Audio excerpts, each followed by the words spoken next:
રાજકોટ પછી હવે વડોદરાના ભાજપના કોર્પોરેટરે બુદ્ધિનું પ્રદર્શન કર્યું છે। વડોદરાના વોર્ડ નંબર 3ના કોર્પોરેટર છાયા ખરાડીએ મૂર્ખાઈ કરી છે અને ફેસબુક પર એક હાસ્યાસ્પદ પોસ્ટ કરી યુદ્ધ મુદ્દે મજાક બનાવ્યો। શરમને નેવે મૂકીને દેશની સુરક્ષાને મજાકનો મુદ્દો બનાવ્યો છે। 240 સીટમાં આટલું જ યુદ્ધ જોવા મળેની તેમણે પોસ્ટ મૂકી। આખું યુદ્ધ જોવા માટે 400 સીટ આપવી પડે તેવો ઉલ્લેખ કર્યો છે। તો શહેર ભાજપ પ્રમુખે પણ કોર્પોરેટરનો એ સાથ પુરાવ્યો। આવી પોસ્ટ માત્ર કોર્પોરેટર નહીં ઘણા બધા લોકો શેર કરી રહ્યા હોવાનું તેમણે કહ્યું। સમયમાં આવા અનેક પ્રકારના એક સોશિયલ મીડિયાની અંદર વાયરલ થયેલા મેસેજ જે અલગ અલગ જગ્યાએ ચાલી જ રહ્યા છે। માત્ર કોર્પોરેટરશ્રીની પણ અનેક લોકોએ આ મેસેજને વાયરલ કર્યો છે અને આપ જાણીએ છીએ કે કેટલાક રમૂજી પણ આવા મેસેજીસ આવા સમયમાં ચાલતા હોય છે જે વાતાવરણ હળવું બનાવતા હોય છે।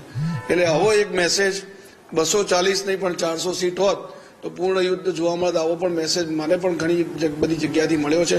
સમાજની અંદર પણ ચાલી રહ્યો છે, આમ નાગરિક પણ આને ચલાવી રહ્યા છે। મેં પેપરોમાં પણ વાંચ્યો છે સોશિયલ મીડિયાનો આવો એક મુદ્દો ચાલી રહ્યો છે। એટલે કોઈ એવો ગંભીર મુદ્દો લઈને આ ચાલવાવાળો વિષય નથી, પરંતુ હા એટલું ચોક્કસ છે કે 240 કરતા 400 સીટ હોત તો કેટલાક નિર્ણાયક મુદ્દાઓ પર જે સરકારે કામ કરવું હતું એ ચોક્કસ કરી શક્યા હોત અને નથી તો પણ આ સરકાર તો મક્કમ જ છે। રાજકોટ વડોદરાના કોર્પોરેટરની પોસ્ટને લઈને કોંગ્રેસ પ્રહાર કર્યો। ભાજપના કોર્પોરેટરોએ પોસ્ટ કરી અને સેનાનું અપમાન કર્યાનો કોંગ્રેસે આક્ષેપ લગાવ્યો। ભાજપ નેતાઓ વિવાદિત પોસ્ટને લઈને માફી માંગે તેવી કોંગ્રેસે માંગ કરી।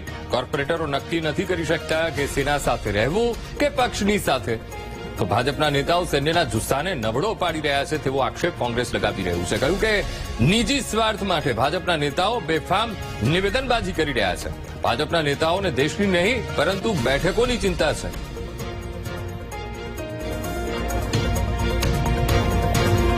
પાર્ટીના પદાધિકારીઓ નક્કી નથી કરી શકતા કે એમને દેશ સાથે રહેવું કે દળ સાથે, અને મોટા ભાગે એ પોતે પોતાના પક્ષને એટલા વરેલા ગળાડૂબ છે।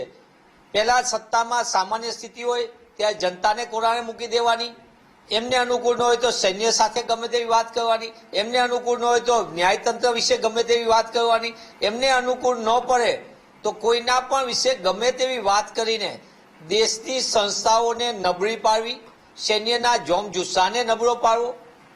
ત્યારે હું આપના માધ્યમથી એ બે જવાબદાર ભાજપાના ચૂંટાયેલા પદાધિકારીઓને પૂછવા માંગુ છું કે સમગ્ર દેશ જ્યારે એક થઈને આતંકવાદ સામે લડવા માટે આક્રોશ અનુભવી રહ્યું હતું અને સૈન્યના શૌર્યને સલામ કરતું હોય ત્યારે તમે તમારા નિજી સ્વાર્થ માટે, પક્ષીય સ્વાર્થ માટે કઈ પ્રકારના નિવેદનો કરી રહ્યા છો?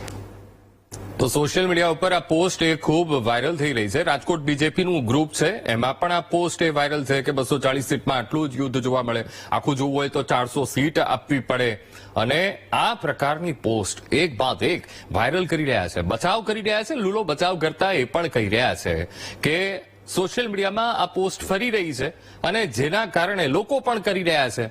અરે લોકો કરે પણ તમે એક પક્ષની સાથે, તમે પક્ષમાં છો અને આ પ્રકારની પોસ્ટ કેવી રીતે ચલાવી લેવાય, આ સવાલ અહીંયા થઈ રહ્યો છે। વડોદરા અને રાજકોટ બંને જગ્યાએ વડોદરા ભાજપ દ્વારા પણ આ પ્રકારની, વડોદરામાં પણ એક કોર્પોરેટર છાયા ખરાડી કે જેમણે આ પોસ્ટ તેમના ફેસબુક એકાઉન્ટ પર તેમણે શેર કરી છે 240 સીટમાં આટલું જ યુદ્ધ જોવા મળે।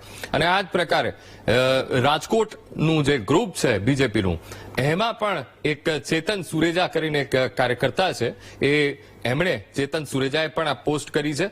અને સાથે જ્યારે પૂછવામાં આવ્યું, શહેર પ્રમુખોને જ્યારે પૂછી રહ્યું છે બીટીવી ન્યૂઝ કે આ પ્રકારનું શા માટે આ પ્રકારની પોસ્ટ એ મૂકવામાં આવી રહી છે, ત્યારે કહ્યું કે આ પ્રકારની પોસ્ટ એ સોશિયલ મીડિયા ઉપર એ અત્યારે ચાલી રહી છે।